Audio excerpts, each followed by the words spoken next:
परम पूज्य गणाचार्य गुरुदेव जी 108 विराग सागर जी महाराज जी की, परम पूज्य पट्टाचार्य गुरुदेव जी 108 विशुद्ध सागर जी महाराज जी की जय। अहिंसा परमो धर्म की जय जी की जय। माता जी वंदा में सभी को जय जी ने। माता जी अपन लोग बोलते हैं 3 कम 9 करोड़ महामुनिराज की जय। क्या कारण है माता जियों की जय नहीं बोलते? ऐसा है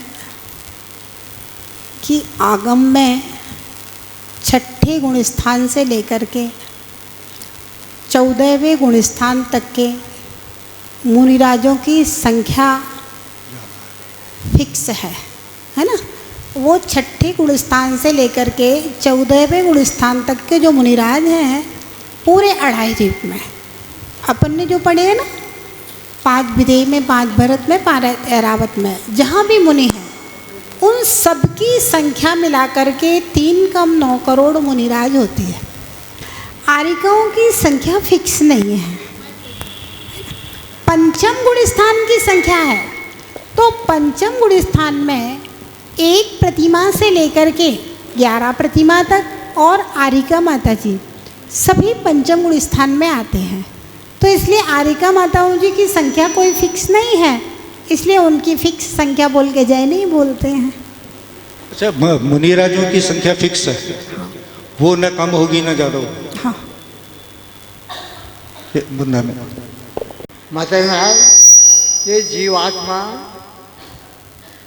निगोद से 2000 सागर के लिए निकलता है, तो 1000 सागर का इसका त्रियंचु में ही पूरा हो जाता है। अब 1000 सागर का जो समय बचता है उसमें जीवात्मा को कितनी बार मनुष्य भाव मिल जाता है? ये आत्मा निगोद से 2000 सागर के लिए निकल कर के आया है। 2000 सागर में 16 बार स्त्री पर्याय, 16 बार पुरुष पर्याय और 16 बार नपुंसक पर्याय की प्राप्ति होती है। अगर इस बीच में मनुष्य भवों में सम्यक तो प्राप्त कर लेता है तो फिर देव मनुष्य बनकर के मोक्ष चला जाता है। और अगर सम्यक तो प्राप्त नहीं करता है या सम्यक तो छूट जाता है तो वह जीव फिर से निगोद में जाने की संभावना हो जाती है। दरवाजे पे बांध देता है, कोई कहाँ गुल्लक पे बांध देता है, कहीं कहाँ बांध देता है, उसका क्या औचित्य है, क्या समझ में नहीं है। ऐसे है, दरवाजे में राखी बांधना, मंदिर के गुल्लक में राखी बांधना, भगवान की टेबल में राखी बांधना, बेदी के खंबे में राखी बांधना वास्तव में गलत है, 100% गलत है ना। लेकिन धर्म हमारा क्या है ना, भावनात्मक है। धर्म क्या है? भावनात्मक है, और भक्ति एक भावनात्मक वस्तु है। तो लोग भाई बहन को जो राखी बांधते हैं या फिर रक्षा सूत्र, मान लीजिए धर्म रक्षा के हिसाब से मंदिर में रख दिया तो भाई आप अपने बांध लिए। लोग भावनाओं में बह करके, भावनाओं में विवेक तो होता नहीं है ना, भावनाओं में सही गलत कुछ नहीं होता। लोग भावनाओं में बह करके, मान लो किसी ने बांध दी, मंदिर के गेट पे बांध दी या टेबल में बांध दी, कहीं बांध दी, किसी ने भावना से बांध दी और दूसरे लोग उसकी देखे देखी बांधना शुरू कर दिए और बस वो भेड़ चाल, एक भेड़ गिरे गड्ढे में तो सारी भेड़ें गड्ढे में गिरेंगी, वो वाला हाल है। तो ऐसा है, न तो टेबल में, न बेदी के खंबे में, न मंदिर के दरवाजे पे कहीं भी राखी बांधने का कोई भी औचित्य नहीं है। और ये सब वास्तविक अगर सिद्धांत की दृष्टि से देखेंगे तो ये सब गलत है।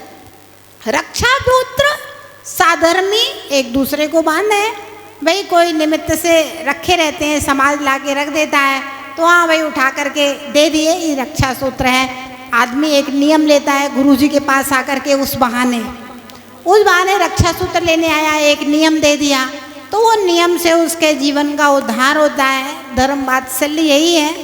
तो धर्म वात्सल्य कोई ना कोई संकल्प लेना, और रक्षा सूत्र बांधने का सिस्टम है वेदियों में, टेबलों में और दरवाजे में रक्षा सूत्र बांधने का कोई नियम नहीं है। नहीं, रक्षा सूत्र जो बांधते हैं मतलब संकल्प किस चीज़ का लेते हैं?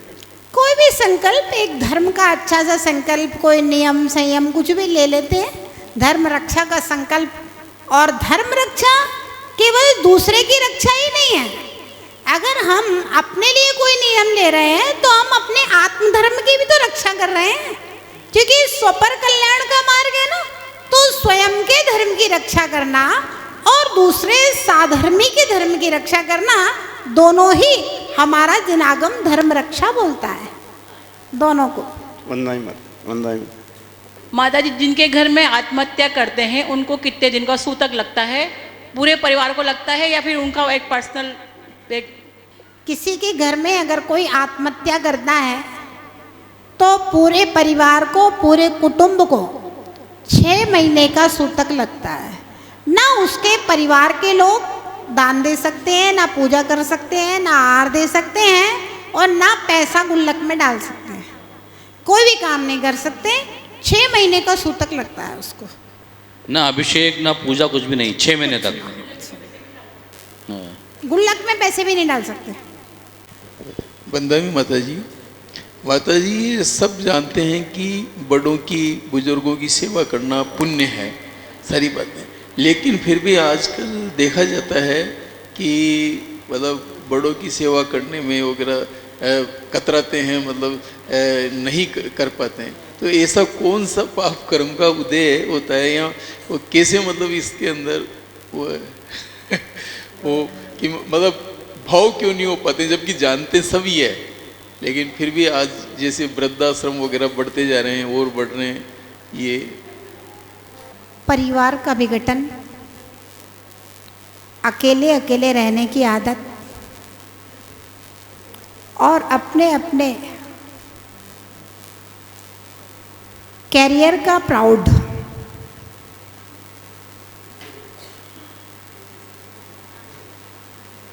पहले भी बच्चे पढ़ते थे, एक एवरेज पढ़ाई पढ़ कर के पिता की दुकान पर बैठ जाते थे, पैसा कमाते थे।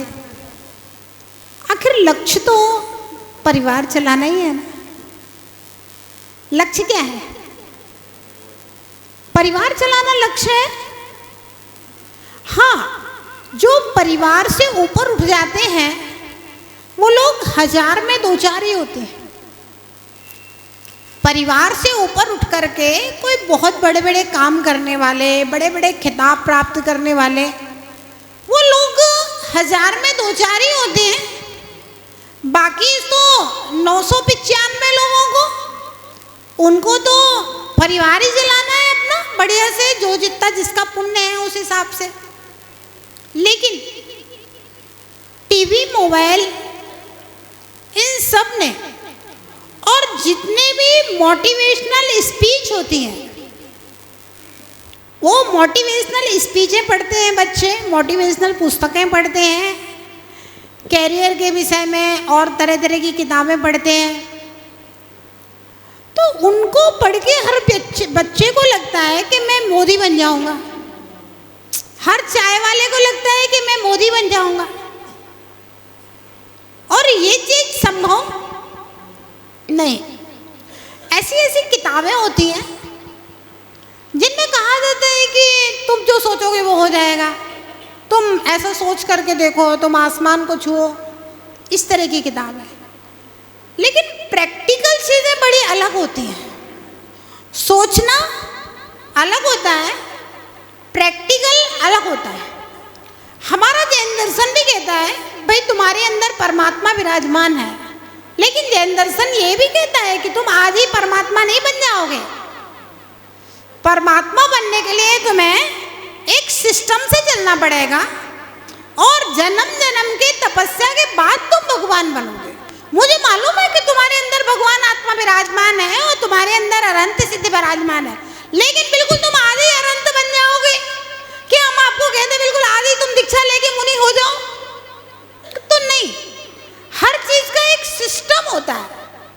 लेकिन मोबाइल ऐसी स्पीच है, ऐसी चीज है कि जो हर बच्चे के अंदर वो आसमान छूने वाले सपने जगा देती हैं, लेकिन आसमान को छूने के लिए पुरुषार्थ भी चाहिए और आसमान को छूने के लिए पुण्य की भी आवश्यकता होती है। आप कितना भी पुरुषार्थ कर लेना, पुण्य नहीं होगा तो पुरुषार्थ फलीभूत नहीं होगा। तो लड़कियां भी उसी दौड़ में लगी हैं और लड़के भी उसी दौड़ में लगे हैं। और माता पिता बेचारे अनपढ़ कहिए, नासमझ कहिए, या फिर माता पिता की बच्चे सुनते नहीं हैं, एक ये वाली बात भी है। तो वो भी उनके साथ में ठीक है बेटा, तुम्हें जैसा अच्छा लगे वैसा करो, ठीक है बिटिया तुम्हें जैसा अच्छा लगे वैसा करो। तो बच्चे तो माँ बाप के हाथ में रहे नहीं है। अब लड़की ससुराल में भी पहुंच जाएगी तो ना तो उसको अपने पति की फिक्र है और सास ससुर की तो बिल्कुल फिक्र ही नहीं है। पहले से ही पूछ के जाते हैं कि भैया सास ससुर के साथ में तो नहीं रहना पड़ेगा। ना उसे अपने खुद के बच्चों की फिक्र है, उसे केवल अपने कैरियर की फिक्र है। और जब लड़के और लड़की दोनों को अपने कैरियर की फिक्र है और इतना अहंकार बढ़ा हुआ है, इतने टकराव होंगे, तो वो खुद ही अपने आप में डिस्टर्ब है, अशांत है। ऐसी स्थिति में कहाँ माता पिता की सेवा, कहाँ सास ससुर की सेवा वो करेंगे। ये तो प्रैक्टिकल चीजें हैं। उसके बाद पुण्य काम करता है। आज भी जिनके पुण्य है उनके बच्चे उनकी सेवा कर रहे हैं, आज भी बच्चे सेवा कर रहे हैं, है ना। तो अपना अपना पुण्य भी है। आपने अपने बच्चों में अच्छे संस्कार नहीं दिए, ये आपका पुण्य नहीं है कि आपके बच्चे आपकी सेवा करें, और आपके बच्चे आपकी सेवा नहीं कर रहे तो इनके बच्चे भी इनकी सेवा नहीं करेंगे, इनकी दशा आपसे और ज्यादा खराब होगी, है ना।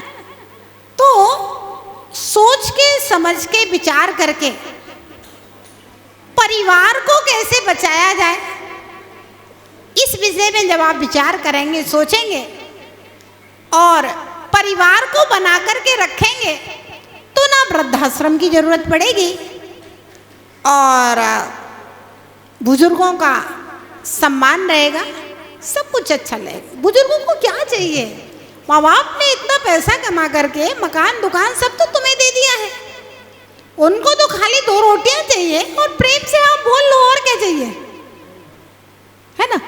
लेकिन जब सब लोग घर में कमाने लगते हैं ना, तो फिर आपके मकान दुकान देने की भी कोई कीमत नहीं होती है और उनके अपने अपने अहंकार टकराते हैं।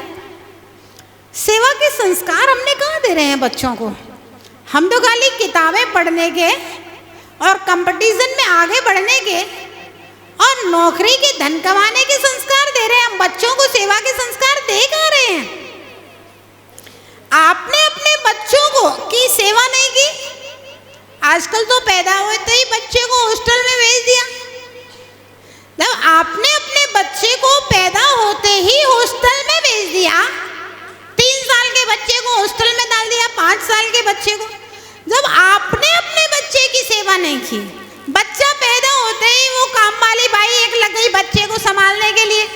जब आपने अपने बच्चे को नहीं संभाला है, काम वाली बाई लगा दी है, तो आपके बच्चे बुढ़ापे में आपको कैसे संभालेंगे, क्यों संभालेंगे, है ना। तो जो परिवार का पुराना स्वरूप था, वही स्वरूप पुनः वापस आएगा और तभी परिवार में बुजुर्गों का सम्मान, युवाओं का श्रम सार्थक होगा और बच्चों को अच्छे संस्कार मिलेंगे। जय बोले महावीर भगवान की जय।